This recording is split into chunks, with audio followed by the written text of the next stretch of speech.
साल 2020 था और महीना फरवरी का था। 25 फरवरी का दिन था और उसी दिन जो है बप्पू नामी एक मुस्लिम ऑटो रिक्शा ड्राइवर को एक भीड़ ने पकड़ा और खजूरी चौक पर उस भीड़ ने उसको मौत के घाट उतार दिया। खजूरी चौक पर बब्बू के साथ जो कुछ भी हुआ उसने पूरे देश को दहला दिया, क्योंकि तस्वीरें जो है बीबीसी के कैमरा में रिकॉर्ड हो गई और उसी बीबीसी की तस्वीर की वजह से 5 साल बाद बब्बू के घर वालों को अब इंसाफ की एक उम्मीद झलक और इंसाफ की एक झलक देखने को मिल रही है और इंसाफ के लिए उम्मीद जागी है। आपको बता दें कि कल दिल्ली के एक विशेष अदालत ने एक फैसला सुनाया और उस फैसले ने कई तरह के सवाल खड़े कर दिए कि क्या दिल्ली पुलिस ने 2020 के दंगा के बीच में सही काम किया था या एक तरफ से जो है पक्षपात का मामला चल रहा था। साल 2020 में बब्बू जो है 25 फरवरी को खजूरी से अपने घर की तरफ जा रहा था, अपने परिवार के साथ खाना खाने के लिए जा रहा था और एक नफरती भीड़ सामने आती है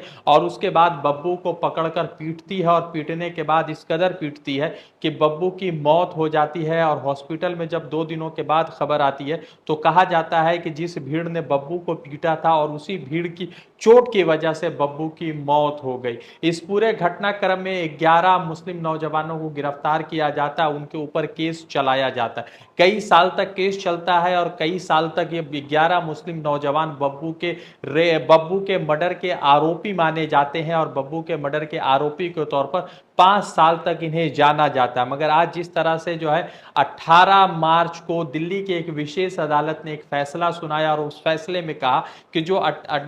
11 मुस्लिम नौजवान हैं या 11 मुस्लिम लोग हैं वो किसी भी तरीके से बब्बू के मर्डर केस में शामिल नहीं है और बब्बू का मर्डर उन्होंने नहीं किया है, बल्कि वो बब्बू के शुभ चिंतक थे, वो वहां गए थे ताकि बब्बू को मरहम पट्टी कर सके, उसे बचा सके। दूसरी तरफ कोर्ट ने यह भी कहा है कि 8 लोगों पर जो है मुकदमा चलाया जाना चाहिए, मर्डर का मुकदमा चलाया जाना चाहिए। आपको बता दें कि जिन 11 लोगों को कोर्ट ने बरी कर दिया और इस पूरे केस से जो है मुक्त कर दिया, उन व्यक्तियों के नाम आपको बताते, उसमें जो है रिजवान है, इसरार, तैयब, इकबाल, जुबैर, मारूफ, शमीम, आदिल, शहाबुद्दीन, फरमान और इमरान। ये 11 लोग हैं। इन 11 लोगों के खिलाफ मुकदमा उस जमाने में दर्ज हुआ था और इनको आरोपी बताया जा रहा था, इनको जो है मुलजिम बताया जा रहा था। मगर उसी बीच जो है खबर आज जिस तरह से आती है जिसने न्यायपालिका के सिस्टम पर उठने वाले सवालों को रोक दिया और कल न्यायपालिका ने जिस तरह से कहा कि 8 लोगों के ऊपर जो है मुकदमा चलना चाहिए, जिसमें जो है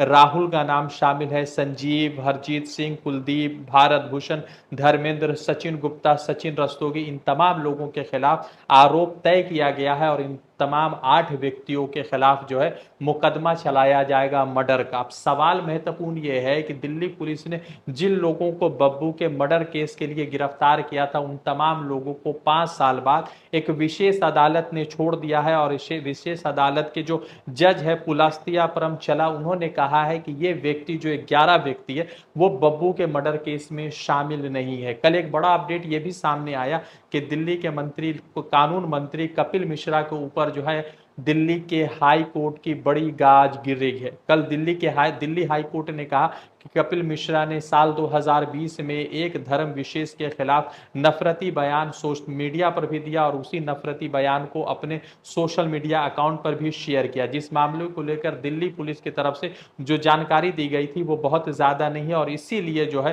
पहले तो ट्रायल कोर्ट में यह मामला चल रहा था और ट्रायल कोर्ट ने इस मामला को खत्म करने के लिए जो है मना जब कर दिया तो कपिल मिश्रा और कपिल मिश्रा के वकील जो है पहुंचते हैं दिल्ली हाई कोर्ट और दिल्ली हाई कोर्ट में भी इस मामला को देखते हुए दिल्ली हाई कोर्ट ने कहा कि किसी भी तरीके से जो ट्रायल कोर्ट का मामला था उसको रोका नहीं जाएगा और इस मामला में 20 अप्रैल को फिर से सुनवाई होनी है। अब आप अंदाजा लगा सकते हैं कि नफरती बयान देने वाला, मुसलमानों को सोशल मीडिया पर गाली देने वाला व्यक्ति आज के वक्त में दिल्ली का कानून मंत्री है। कानून का लेवल क्या होगा और कानून मंत्री कैसे संभलेगा, ये तमाम बड़े सवाल उठते हैं और सवाल बड़ा ये है कि क्या कपिल मिश्रा इस पोस्ट के लिए डिजर्विंग है जिस पोस्ट के लिए दिल्ली में भारतीय जनता पार्टी ने उनका नाम चुना। अब देखना यह है कि एक तरफ तो बब्बू का जिस तरह से मर्डर हुआ और उस मर्डर के बाद 11 मुस्लिम नौजवानों पर केस चला, 5 साल बाद केस का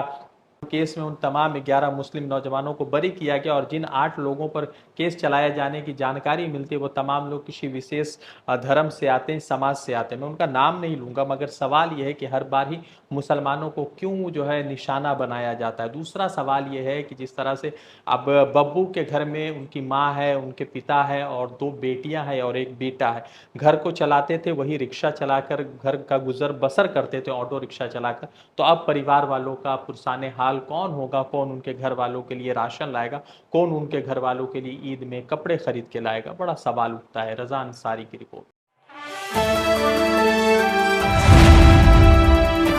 द इंडियन खबर, सच आपके सामने।